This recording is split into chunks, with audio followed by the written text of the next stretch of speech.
Reel काढलेले असले की फिल्टर लावायचं, त्याच्यावर लय येतात काही वेगळे वेगळे फिल्टर येतात. तर त्याच्यामध्ये एक गोरा फिल्टर असायचा. आम्ही तर अशी सावळी आहे पहिलीच, गोरा फिल्टर असायचा. मग ते गोरा फिल्टर लावायचं, मालकाला म्हणायचं, ओ मालक बघा म्हणायचं कशी गोरी दिसायला लागल्या, गोरी असते तुमच्या संग लग्नच केलं नसतं असं म्हणायचं. 2 व्हिडिओ मी कंटिन्यू रोज पोस्ट करायचे. आणि कारखान्याला गेल्याच्या नंतर अचानक एक जी व्हिडिओ वाचला व्हायरल झाला, बापरे असं वाटलं की स्वप्नच पडलं. कष्टातून स्वप्न पूर्ण झालेलं आहे. कमीत कमी 15-16 वर्ष आम्ही ऊस तोडलाय आणि त्या ऊसाचे थोडे थोडे करून पैसे आम्ही साठवून आज काही काही असे माणसं होते की ताई तुम्हाला जर काही मदत लागली तर आम्हाला तुम्ही संपर्क करा किंवा आमच्याकडून मदत तुम्ही घ्या.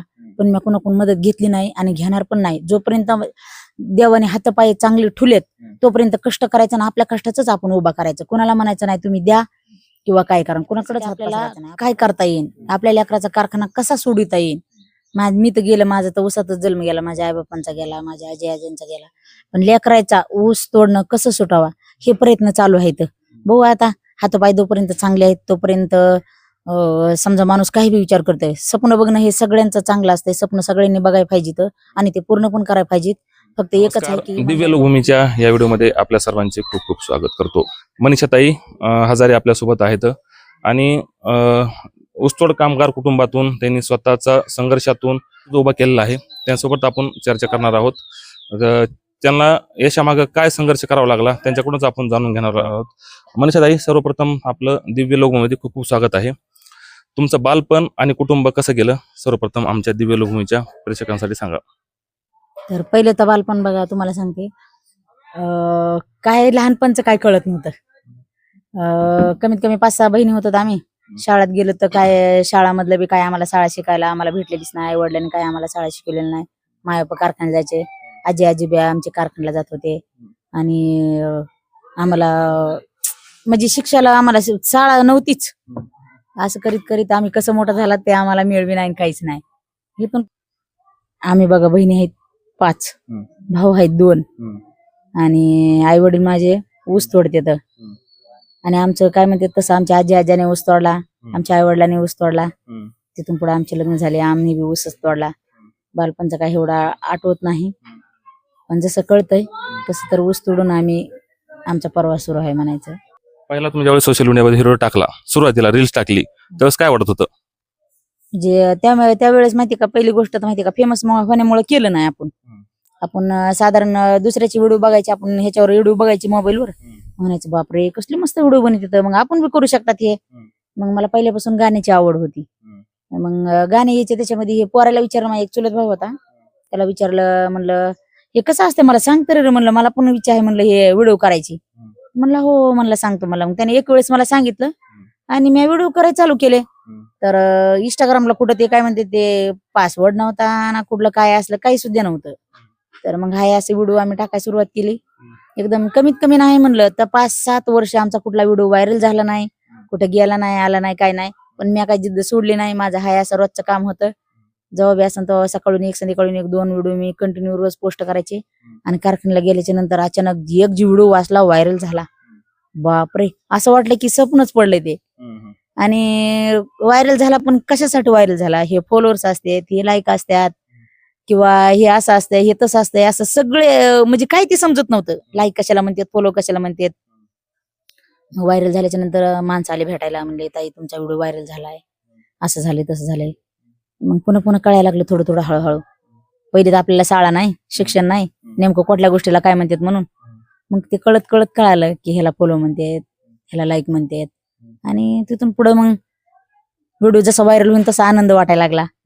मग असे आमचे प्रवास चालू झाला. इंस्टाग्राम मालकाला आमचे चिडवायचे मी, रील काढलेले असले की फिल्टर लावायचं, त्याच्यावर लय येतात काही वेगळे वेगळे फिल्टर येतात.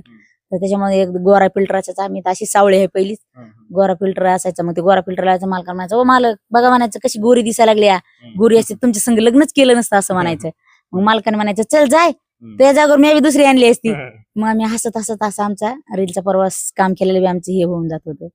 का पहिल्या सुरुला तर 100% 100 अशा कमेंट सगळ्या भारी यायच्या. पण आता जरा ह्या 2 वर्षामध्ये 99% तरी बी चांगली कमेंट करतात लोक आणि 10% लोक वाईट कमेंट करतात.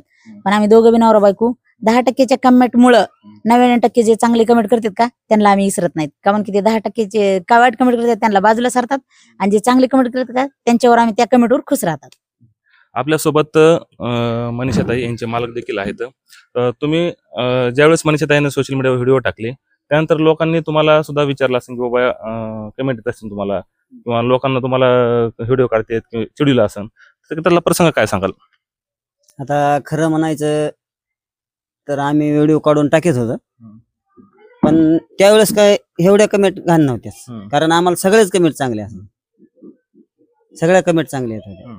पण ज्यावेळेस म्हणजे जास्त व्हिडिओ हे झाल्या म्हणून पुन्हा पुन्हा कमेंट थोड्या घाण व्हायरल झाल्यापासून आधी नव्हतं आम्हाला फॉलोअर कमीत कमी 10,000 वाढायचे. म्हणजे ज्या वेळेस आम्ही समजा 50 हे म्हणजे 50 फॉलोअर होस तर म्हणजे समजा आम्ही असं तसंच गेलो, पण तिथून पुढं 50,000 फॉलोअर इतके गतीनं वाढले, रोज 10,000 फॉलोअर्स वाढायचे. म्हणजे आमच्या हृदयामध्ये आनंद महिना. आमची मालकीन तर म्हणली बाबा बाबा तुम्हाला सांगतो एका महिन्यातच, म्हणजे एका महिन्यात बी नाही 15 दिवसात लाखाकडे गेली आयडी. पुन्हा लागलं पासपोर्ट मागायला. मग आता ते पासपोर्ट आपल्याला कुठं काय माहिती आहे, ह्याला हुडक त्याला हुडक, आता कुणाला माहिती. आम्ही मोबाईलवर शॉपवर बी जायचं, ते म्हणायचे बाबा हे आम्हाला काय माहित नाही ह्यातलं, आम्ही फक्त रिपेअर करतो. तेवढाच आनंद. तुमचं बालपण कसं गेलेलं आहे?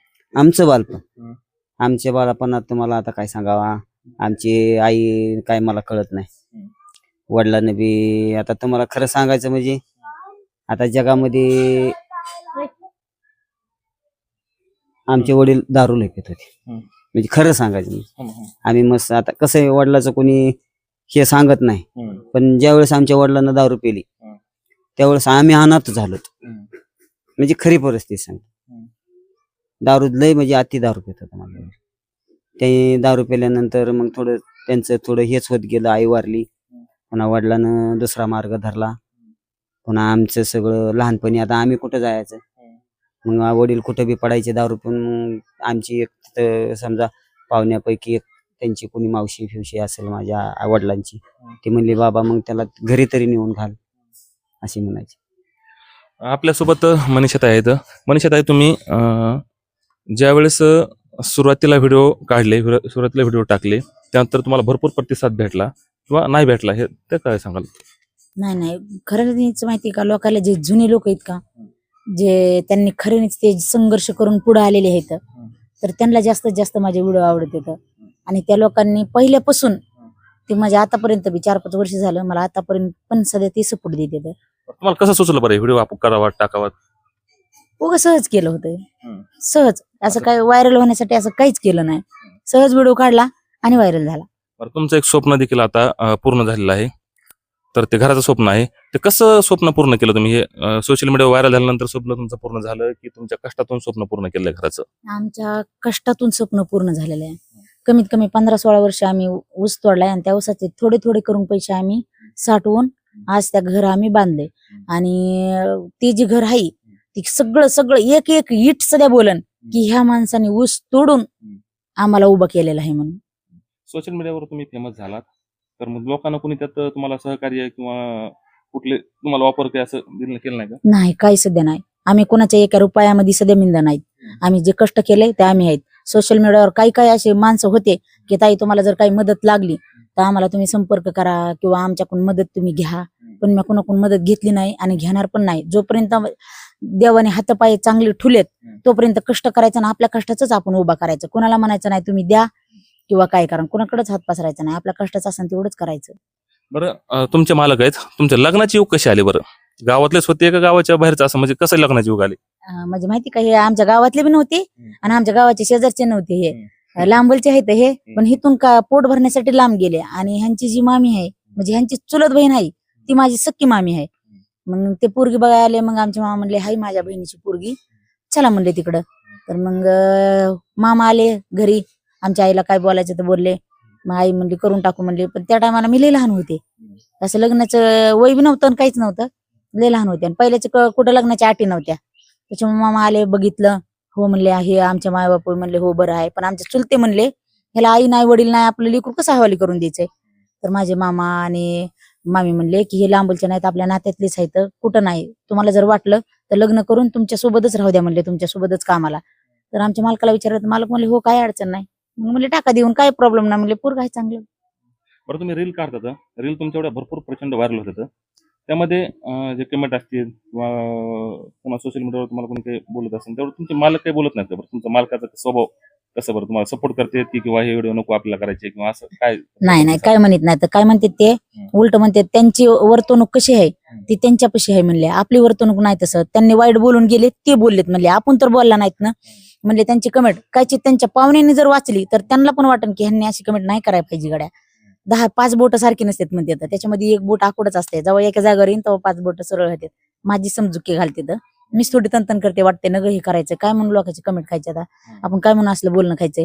तर ते म्हणतात आपण त्यांच्या दारात जाऊन बसलात का आम्हाला कमेंट करा म्हणून, त्यांच्या मनाने ते करतात, आपण नाहीत ना करीत. आपण कोणाला वाईट बोलायचं नाही आणि कोणासंग वाईट राहायचं पण नाही.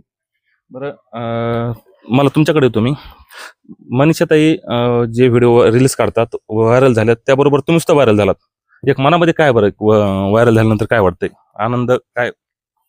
आनंद वाटतो की, कारण आपण व्हिडिओ काढले समजा गरीब परिस्थितीतून, ते ह्या आपण जे आपले व्हिडिओ बघतात ह्यांना जे म्हणजे व्हिडिओ बघतात ह्यांना बी असं वाटलं की बाबा हे आनंदी राहते, कारण का कष्टामधून आनंदी राहते.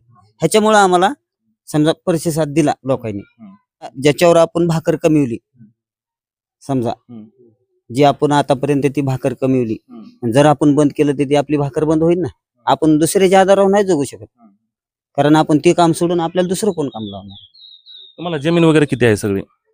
जमीन मला नाही, माझ्या आजीला भेटलेली जमीन आहे. तिथे काय 2-4 एकर भेटले असतील ते भेटले. ऊस तोडल्याशिवाय ऊस तोडल्याशिवाय पर्यायच नाही. ऊस तोडल्याशिवाय पर्यायच नाही. आपल्याला काही जमीन नाही, काही नाही, काही नाही.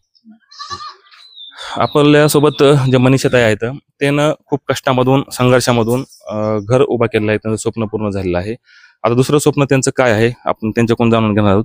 ताई, तुमचं एक स्वप्न पूर्ण झालंय, आता दुसरं स्वप्न तुमचं काय आहे? ते कष्टातून तुम्हाला उभा करायचंय, काय स्वप्न असणार आहे? आता स्वप्न काय एकच आहे, घर तयार झालंय आणि घर तयार झालंय ते आपल्या लेकरासाठी आपल्याला काय करता येईल, आपल्या लेकराचा कारखाना कसा सोडविता येईल. मी तर गेलं, माझा तर ऊसातच जन्म गेला, माझ्या आईबापांचा गेला, माझ्या आजी आजींचा गेला, पण लेकराचा ऊस तोडणं कसं सुटावा हे प्रयत्न चालू आहेत. बघू आता, हातपाय जोपर्यंत चांगले आहेत तोपर्यंत समजा माणूस काही बी विचार करतोय. स्वप्न बघणं हे सगळ्यांचं चांगलं असतंय, स्वप्न सगळ्यांनी बघायला पाहिजेत आणि ते पूर्ण पण करायला पाहिजेत. फक्त एकच आहे की इमानदारीने कष्ट करा आणि इमानदारीने स्वप्न पूर्ण करा, आणि तसंच करून माझ्या लेकराचा कारखाना सोडवायचं एक स्वप्न आहे माझं. बघू आता काय होतंय. तर तुमच्या मुलाचं शिक्षण किती झालेलं आहे आणि किती मुलं आहेत तुम्हाला? मला 3 मुलं आहेत, 2 पोरं आहेत, 1 पोरगी आहे. मोठ्या पोराची मी 12वी झालेली आहे, तर ते 12वी सोडून पुढचं शिकायचं शिक्षण घ्यायचं म्हणलं तर नग म्हणला, मला माझ्या बापालाच मदत करतो मी म्हणून त्यांनी शाळा सोडलेली. आणि दुसरा मुलगा म्हणला मी शाळा शिकणार नाही. आणि मुलगी आहे, ती मुलगी चांगली शिकत होती, हुशार बी होती, आणि तिला शिक्षण देण्याचं आमच्याकडूनच झालं नाही, कारण की पोरीची दात असल्यामुळे आम्हाला कुठं ठेवता आलं नाही तिला, आणि आमच्या पाठीमागं कुणी नसल्यामुळे बी आम्हाला ठेवता आलं नाही. माझे आई वडील बी कारखान्यात जातात आणि ह्यांना तर काय आई वडील नाहीत, आणि हॉस्टेलला टाकायचं म्हणलं तर माझी हिंमत झाली नाही. त्याच्यामुळे ती जेवढी शिकली तिच्या पुरती तेवढ्यातच मी आनंदी आहे. असा काही विचार येत नाही तुमच्या मनात की आता बाजारला आपण आता 10-15 वर्ष ऊस तोडलाय, आता आपण थोडं ऊस बंद करावा, आता नको ऊस तोडायचा, असं काही मनात येत नाही का?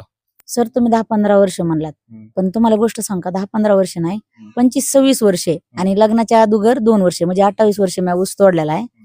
आणि अजून पण वाटतंय की मी अजून जोपर्यंत माझ्या अंगात ताकद आहे तोपर्यंत मी ऊस तोडीन.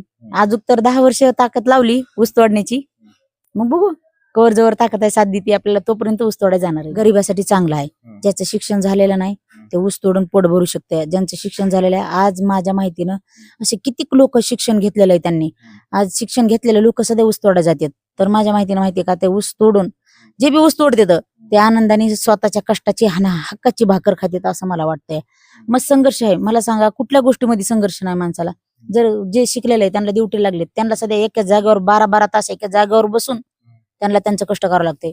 मग आपल्यालाच ऊस तोडायचं असं अवघड का वाटतंय? तसं मला तर भारी वाटते, मग बाकीच्यांना काय वाटते ते काय मला माहित नाही. आतापर्यंत कुठल्या जे कारखाने असतील कुठल्या कारखान्याला तुम्ही आतापर्यंत ऊस तोडला? तर मला कळते बघा, मी लग्नाच्या आधी कोल्हापूरला ऊस तोडलाय. कोल्हापूर म्हणजे बिद्री म्हणून कारखाना आहे, बिद्री कारखान्याला ऊस तोडलाय. तिथून लग्न झाल्यावर इथं महाराष्ट्रामध्ये एक भीमा टाकळी म्हणून आहे, त्या कारखान्याला ऊस तोडलाय. भाऊराव कारखान्याला ऊस तोडलाय. 5-7 वर्ष भावरा कारखान्याला, पुन्हा जकराया कारखाना, रण कारखाना, सिद्धनाथ, नंतर आता शिवशक्तीला कर्नाटक मध्येच आहेत, पुन्हा रण कर्नाटक मध्येच आहे, पुन्हा गलगली, भरपूर कारखाने गेले. तसं नाव सांगता सांगता संपायचे नाही. बरं, आता कोणत्या कारखान्यात जायचं? आता जिथे आम्ही फेमस झालो होतो शिवशक्ती कारखान्याला, त्याच कारखान्याला आम्ही जाणार आहे. बरं, आता इथून पुढे जे आहे त्या मुलांसाठी तुम्ही काही वेगळा निर्णय घेतलाय का, की मुलांसाठी आपण समजा आपण ऊस तोडलाय, आपल्या मुलांना ऊस तोडू नाही असं मनात विचार येत असेल, त्याबद्दल काही एखादा निर्णय तुम्ही मनात केलेला आहे का? नाही केलाय, बघू आता काय होतं. तर तुम्हाला थोडक्यात सांगितलंय मी की जोपर्यंत कष्ट हातात अंगात ताकद आहे तोपर्यंत कष्ट करायचे. तेवढ्याच जर आपल्याला लेकराचा कारखाना सोडण्याची जर हे झाली, शक्यता जर आली तर ठीक आहे, नाही तर मग आम्ही जसं ऊस तोडला तसं लेकर पण